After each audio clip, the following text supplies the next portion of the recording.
지금 그 지방선거를 대패한 민주당에서는 지금 혁신위가 출범을 했고 비대위가 출범을 했고 그다음 그 지방선거를 이긴 국민의힘에서도 지금 이준석 대표에 대한 흔들기가 굉장히 진행이 되고 있는 것 같아요. 맞아요. 그래서 양 당이 다 약간의 자중질환에 빠진 그런 맞습니다. 모양새인데 일단 오늘은 그럼에도 불구하고 더 큰 우려를 사람들에게 주고 있는 윤석열 민주당입니까? 대통령.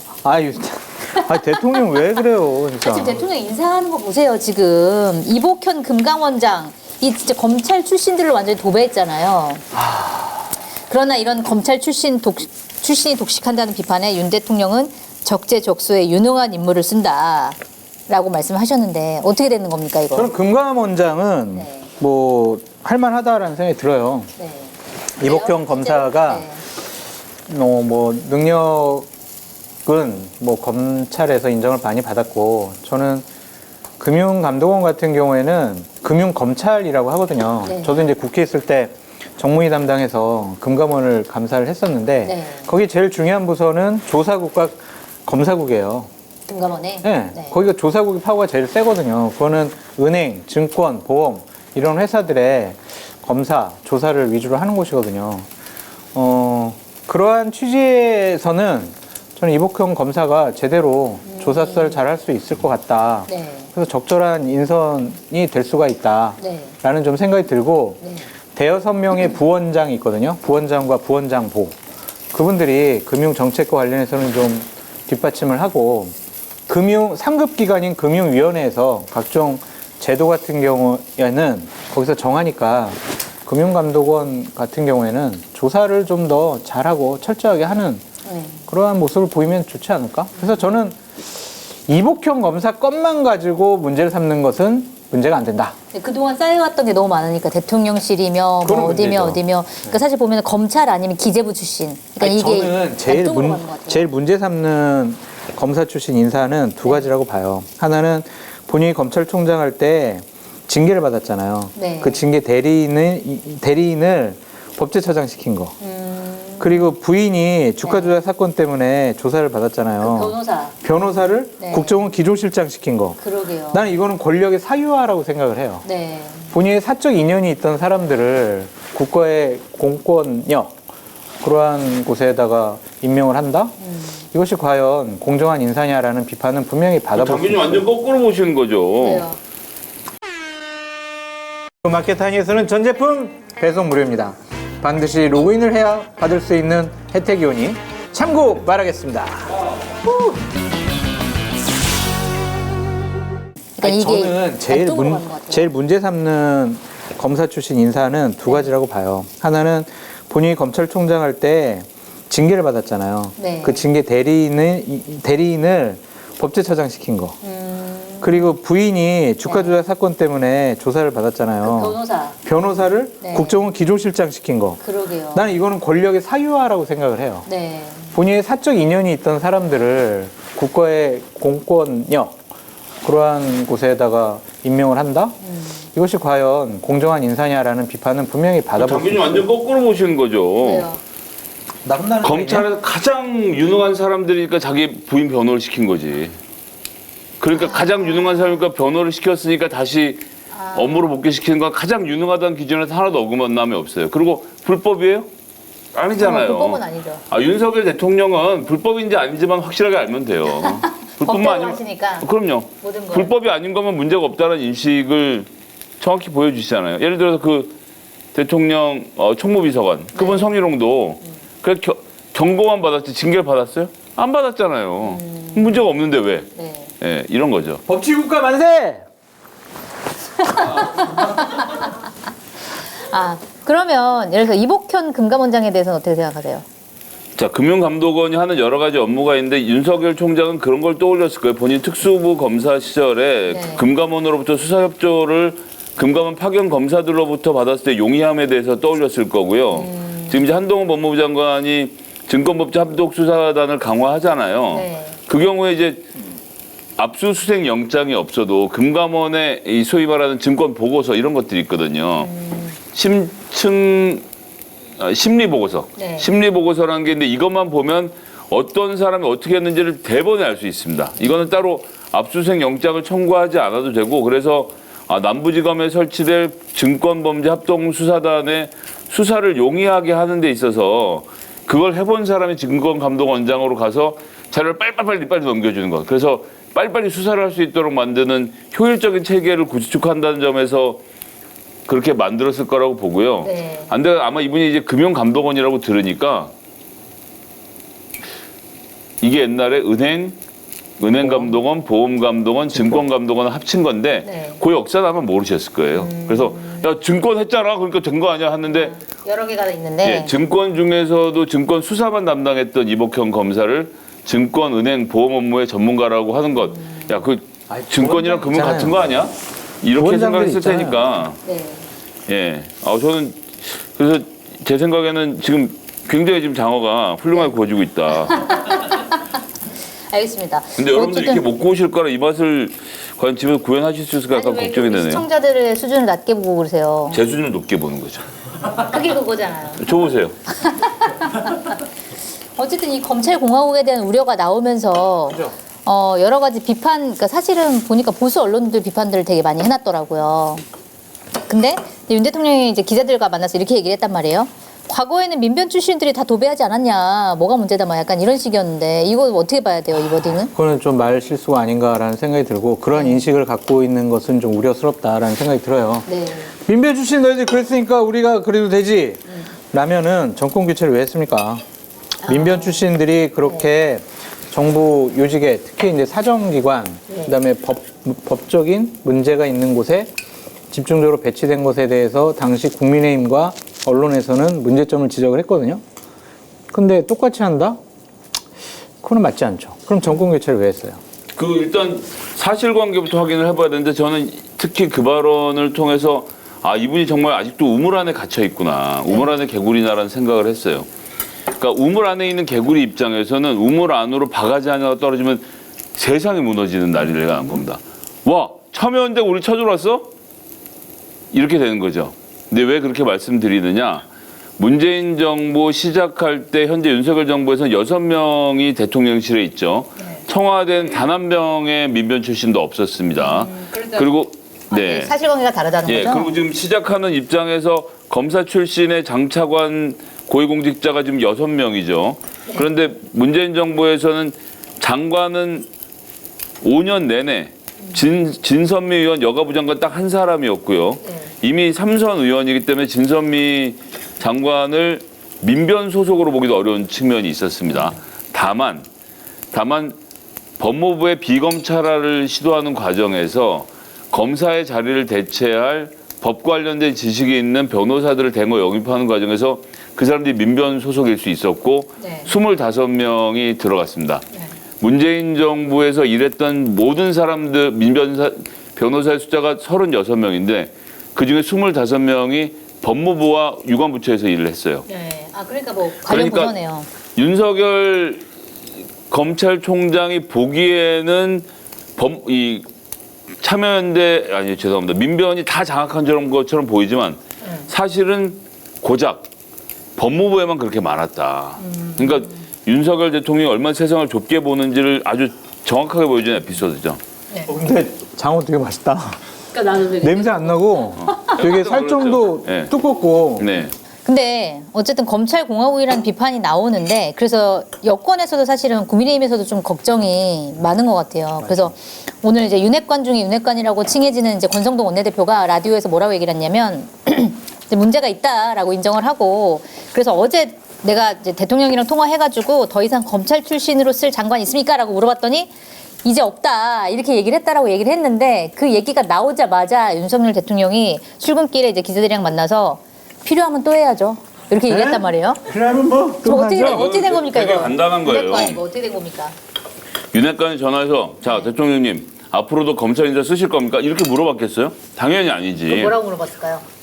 그 공정거래위원장을 본인한테 물어보지도 못했을 거고 대통령실에다 어떻게 돌아가냐 아주 3배수치했습니다. 누구누구니 혹시 그중에 검사이니 없습니다.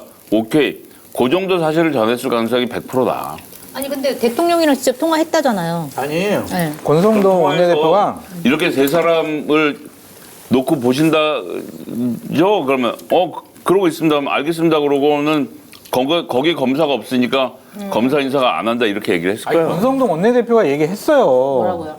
저는 현재 상황을 얘기한 거고 대통령께서는 미래의 일을 얘기한 겁니다. 그러니까 지금은 뭐야. 더 이상 말장난이죠. 그러니까. 네. 근데 장어 너무 맛있는데? 아 그래서 말이 안 되는 것 같아요. 그 미래 상황을 얘기한다는 게 더 이상 쓸 장관이 있습니까? 근데 없다고 했으면 그게 미래 얘기 아니에요? 현재는 없다. 보건복지부 장관으로 검사를 안 쓰겠다는 얘기겠죠. 뭐. 알겠습니다. 이따 보건복지부 장관이 뽑아야 되겠던데.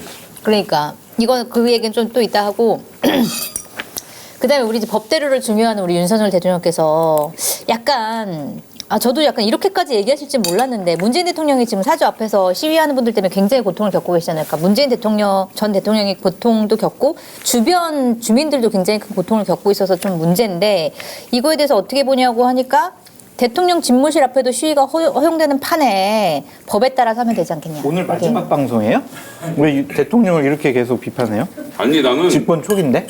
난 그 말은 비판받으면 안 된다고 생각하십니까? 아니 마지막 방송이 될 것 같아서 두려워서. 아니 방송 오래 해야죠. 아니 그분은 기본적인 정치가 뭔지 일단 모르는 큰 문제가 있고 네. 법으로 따져도 자기가 입으로 얘기했잖아요. 대통령 집무실이라고. 네. 대통령 집무실은 관저가 아닙니다. 그래서 법으로 시위 금지 대상 구역이 아니에요. 네. 그런데 경찰이 지금까지 지속적으로 시위 금지를 통보하고 법원이 지속적으로 허가해오는 과정을 겪고 있지 않습니까? 근데 문재인 전 대통령이 지금 계시는 관저가 그게 집무실입니까? 100번 양보해서. 그러니까 문재인이라는 전 대통령이 전 대통령 인권 회복 운동본부를 만들어서 건물을 놓고 거기서 사무실 차리고 뭔가 하고 있다. 네. 그 앞에 가서 시위하는 건 난 뭐 그럴 수 있는 문제라고 봐요. 네, 살고 본인 있는 집인데. 관저는 법적으로 안 되잖아요. 그러면 전 대통령 관저도 안 되는 게 그 논리 안에서 맞는 거 아닙니까? 네. 그렇게 얘기를 하는 것도 아니고 집무실 시위를 허락하니까 거기를 해도 된다라고 말하는 건 그러니까 야 그거 법상으로 불법이 아니야. 이고 사람을 볼 때 얘는 범죄자, 얘는 범죄자 아니고 얘는 피의자. 이렇게 세 가지로 구분해서 세상을 바라보는 시각을 역없이 드러냈다. 그러니까 나도 오늘 방송 마지막 하려고 이러나? 두려워 진짜. 에? 조부 얘기하라고요? 이 상황에 대해서요? 장교님은 이거 대통령 발언 어떻게 보셨어요? 저는 대통령께서 이렇게 얘기하셨으면 좋았을 것 같아요. 네. 대한민국의 집회와 시위와 결사의 자유는 있지만 전직 대통령 그 사저에 가서 그렇게 욕설과 혐오에 분출을 하는 것은 조금 자제해 주셨으면 좋겠다. 이 정도 수준으로 얘기했으면 얼마나 좋았을 거라는 생각이 들어요. 그러니까 네. 그 정도는 얘기했을 만한데 장어 약간 너무 맛있어. 잠깐만. 그러니까 저도 다 먹어가지고. 자, 그 다음에 지금 오늘 또 이슈가 된 게 이명박 전 대통령 사면이거든요. 그래서 사실 윤석열 대통령이 어제는 사실은 사면에 대해서 별로 이렇게 생각이 없는 것처럼 말씀하시다가 오늘은 다시 또 입장이 바뀌어가지고 뭐 얘기를 바꾸셨어요. 어제는 지금 언급할 문제가 아니다 이렇게 얘기하시다가 오늘은 20년 수감은 전례에 좀 안 맞다 이러면서 거의 이제 대부분의 언론이 사면하는 거 아니냐, 사면 가능성이 크다 이렇게 보도를 하고 있는데 요건 어떻게 봐야 돼요? 어제 집중적으로 그 말씀하시고 지금 언급할 게 아니다라는 것을 얘기하시고 나니까 또 윤석열 대통령을 둘러싸고 있는 전 이명박 대통령 측근들이 네. 이명박 전 대통령 지금 아프시다. 네. 당뇨 때문에 걸음도 잘 못 걸으시고 하루 사이에 이렇게 혈뇨 같은 것 때문에 상당히 좀 생명이 위험할 수가 있다. 그렇게 집중적으로 보고를 했다고 하더라고요. 네. 그래서 윤석열 대통령께서 전례가 있지 않습니까? 라고 얘기했잖아요. 네. 그래서 문재인 대통령께서 박근혜 전 대통령을 사면해 준 전례. 네. 박근혜 전 대통령의 건강이 너무 안 좋아서 생명이 위협을 느낀다. 그것을 좀 염두에 두고 계신 거 아닌가. 아니 그럴 것이 없는 게 작년 11월에 연합뉴스하고 정식 인터뷰 과정에서 이명박 박근혜 두 전 대통령 사면하겠다. 본인 공언했고요. 네. 지금 반대 여론이 많은 것 알고 있다. 국민들 설득하겠다. 또 얘기를 했습니다. 저는 그 반성도 뭣도 없고 여기저기다 은닉해놓은 재산이 많은 것으로 보여지는 경제사범인 이명박 씨에 대한 사면에 뭐 일도 찬성하지는 않지만 네. 대통령이 짊어질 짐이라고 생각하고 사면하겠다라는 것은 이미 작년에 밝힌 것이기 때문에 8월에 사면하든가 아니면 이번에 형집행정지 신청을 받아주든가 조치를 취하겠죠. 거기에 대해서는 국민들이 엄밀하게 판단하실 거고요. 네, 그 결과에 대해서는 이제 국민이 판단할 것 같은데 또 일각에서는 김경수 지사도 같이 통합의 차원에서 좀 참여를 할 것 같다 이렇게 얘기하는데 실제로 그럴 수 있을까요? 통합이라기보다는 그냥 형평성을 맞추기 위한 거 아니냐, 네. 물타기 아니냐, 뭐 네. 그런 생각이 드는데 전 뭐 김경수 지사님을 그렇게 붙여서 사면한다는 말한다는 자체가 참 모진 사람들이라고 생각합니다. 근데 현재 저한테 되게 영향을 끼치시고 되게 제가 좋아하는 분이 사면을 반대하시더라고요. 이명박 대통령 사면에 대해서. 네. 그거 옳지 않다라는 거죠. 네. 뭐 일반 국민들이 이렇게 뇌물 횡령 혐의로 17년형 받았고 나서 사면 받는다라는 건 거의 불가능하잖아요. 네. 그러니까 법의 형평성 면에 있어서 옳지 않다라고 생각이 드는데 저는 그래도 좀 전직 대통령이고 또 네. 나이도 많고 17년 다 살면 95세에 이제 출감을 하게 되는데 좀 대통령께서 좀 너그러운 마음으로 용서해 주시고 국민 여러분들께서도 좀 받아들여 주시면 어떨까, 용서해 주시면 어떨까 그런 생각이 듭니다. 네, 17년 남았다고 해서 지금 사면 안 한다고 해서 17년 다 사시는 건 또 아니고 아니죠. 아니긴 하잖아요. 근데 꼭 지금 사면이 이제 지금 시점이어야 되느냐 이거에 대해서는 약간 또 이견이 있을 수도 있긴 할 것 같아요. 저는 그냥 좀 용서해 주셨으면 좋겠다라는 생각이 듭니다. 용서는 사과가 전제 아닙니까? 사과해야죠. 당연히. 안할 그러니까 것 사과를 안 같은데요? 한 게 가장 큰 문제인 것 같아요. 그럼 또 국민들께서 다르게 평가하실 거고요. 네. 하여튼 그냥 그래요. 네, 그거는 이제 8.15 때 아마 결정이 될 것 같으니까 그때 좀 아니, 더 당장 지켜보도록 하고. 형집행정지로 풀어줄 거라고 봅니다. 아, 그렇죠. 당장 그 전에. 아니잖아. 네, 그 사면과 일단은 일단 풀어주고 그다음에 8월에 사면. 사면을 하겠지. 아, 두 단계로. 그럴 것 같아. 네. 지금 권성동 원내대표 한 거 아니에요. 나 여기 있습니다. 나 여기 있습니다. 해서 보여주고 8.15 때 보통 다 전직 대통령들은 다 사면을 해줬습니다. 네. 뭐 때문에? 국민 대통합 때문에. 그렇게 얘기했었죠. 권성동 원내대표가 세게 주장을 하고 계신 것 같더라고요, 보니까. 그 얘기를 사실 띄운 것도 권성동 원내대표가 먼저 띄운 거였고. 네, 어쨌든. 그리고 지금 국회 원구성, 지금 국회가 마비 상태잖아요. 지금 국회의장도 없고 부의장도 없고 상임위도 없고 아무것도 없어서 아무것도 안 되는 상태인데 지금 뭐 보니까 박순애 교육부 장관에다가 이제 사회부 총리 그 후보자랑 김승희 보건복지부 장관 후보자의 의혹들이 사실은 눈덩이처럼 좀 불어나고 있는 상황이어서 그런 사람들을 지명해야죠. 아니, 지명해서. 특히 이제 뭐 사회부 총리 같은 경우에는 김인철 후보자가 그 아빠 찬스랑 뭐 방석집 논란 때문에 자진 사퇴하고 난 다음에 이제 후임으로 오신 분인데도 이렇게 뭐 문제가 많아가지고 아니 저는 그 0.2%의 음주운전이라고 해서 되게 깜짝 놀랐거든요. 그거는 거의 만취 상태에다가 지금 장난 아닌 건데 교육부 장관 후보자인데 그게 좀 사실은 국민의힘에서 방어하기도 쉽지는 않은 것 같다는 좀 생각이 들긴 방어를 하더라고요. 어떻게 해요? 방어하면은 그동안 이제 이재명 후보에 대해서 공격한 게 면죄부 주는 거 아니에요, 면죄부? 그러니까 저도 이제 적어왔는데 네.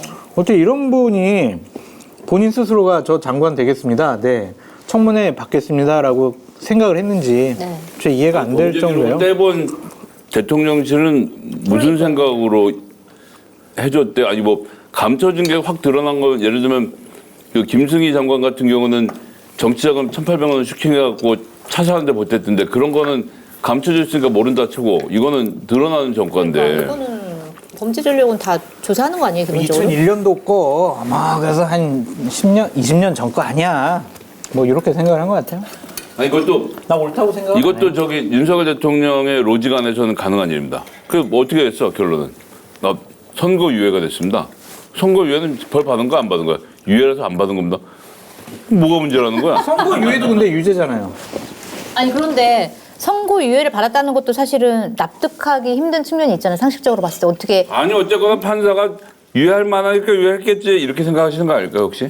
대통령이 내가 지금 너무 몰아가는 건가요? 왜? 우리 대통령이 좀- 그렇게 판단하다니.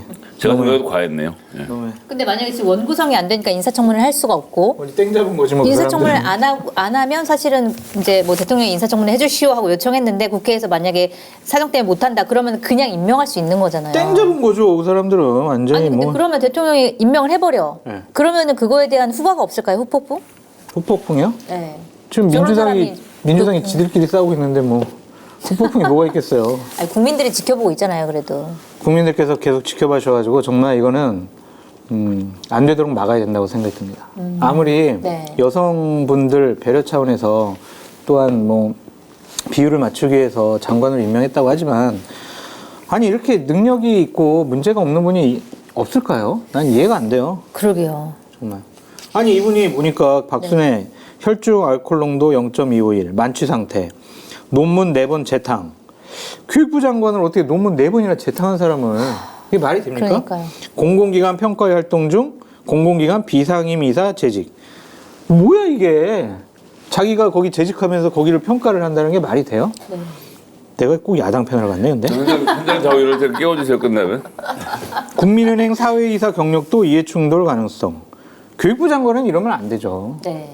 저는 이건 말이 안 된다고 생각해요. 그 저도 엊그제 이제 국민의힘 의원들한테 전화를 한번 돌려봤더니 의원들도 사실은 비슷하게 생각을 하더라고요. 약간 위기감을 느끼는 것 같더라고요. 그래서 요 부분은 사실은 인사청문회를 안 한다고 하더라도 대통령께서 이거를 임명하는 거에 대해서 조금 다시 한번 고려를 해봐야 되지 않나라는 생각이 좀 보건복지부 들긴 해요. 장관 후보자 김승희 후보자 같은 경우도 의원 시절에 차량을 렌트를 하는데 G80, 제네시스 80 좋은 차 아닙니까? G80이라고 안 합니까? G80. 그래서 G80을 타는데 G80을 정치자금으로 1,800만 원을 선금을 넣고 그러고 매달 렌트비를 내고 임기 마칠 때 350만 원을 별도로 또 정치자금을 들여서 도색하면 싹 새로 하고 네. 그리고 임기 마칠 때 그 차를 이제 바이아웃 옵션으로 자기가 차를 사갖고 나온 거죠. 근데 정치자금 처음에 1,800만 원 집어넣었던 거가 사라졌어요. 네. 그러니까 결국 초반에 박아놓고 마지막에 그냥 쓱 사서 차값에서 무려 2,150만 원을 아꼈고 게다가 3년 동안 타면서 렌트를 냈잖아요. 이게 3년 렌트, 36개월 렌트니까 거기서 빠지는 비용 이렇게 해서 저렴하게 본인 재테크에서 차를 구입한 거거든요. 네. 와, 저도 국회에서 생활을 좀 했습니다만 이런 기술이 있는 줄은 정말 정말 듣도 보도 못한 기술이었다. 사실 국민들이 보기에도 와 이렇게까지 해야 되나라는 생각이 좀 드는 약간. 근데 그렇게 해야 부자가 되는 거더라고요. 그러니까 이제 강남에 집 있고 뭐 이게 있지만 세종시 내려가려니까 또 세종시에 살지도 않을 아파트를 사서 그러니까 관사테크. 또 관사테크까지 해갖고 그것도 세배 튕기고 관사에 살면서 세종시 공무원 아파트는 사고 또 오른 차익 챙기고 서울에 있는 아파트 그렇게 복잡하게 살아야 되는 거예요. 내가 얼마나 게으르게 살았는지를 반성하게 됐습니다. 다 했어요? 네. 다 했어요. 아니 근데 그분 같은 경우 또 국정감사에서 문재인 대통령 뭐 치매 뭐 얘기하면서 보건복지부 장관이 대통령이 정신 건강을 챙겨야 된다, 뭐 그거를 뭐 해야 된다 이렇게 얘기를 했던 전력이 또 있잖아요. 그러니까 이제 본인이 윤석열 대통령의 정신건강을 챙기겠다는 공약을 하는 거 아닐까요?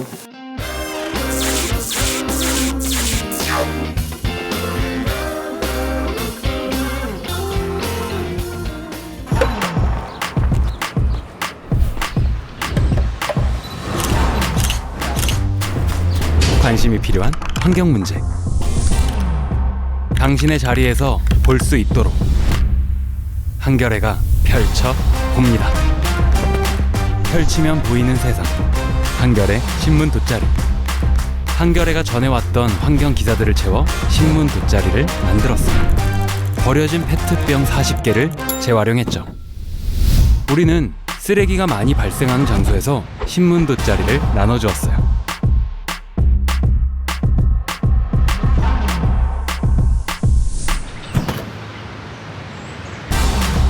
돗자리 위에서 환경에 대해 한 번 더 생각할 수 있게 만들었죠.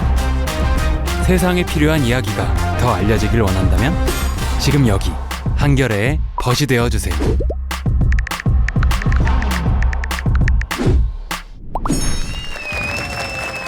불편해도 알아야 할 진실. 그것을 알리는 것이 언론의 역할이기에 한겨레는 계속해서 진실을 펼치겠습니다.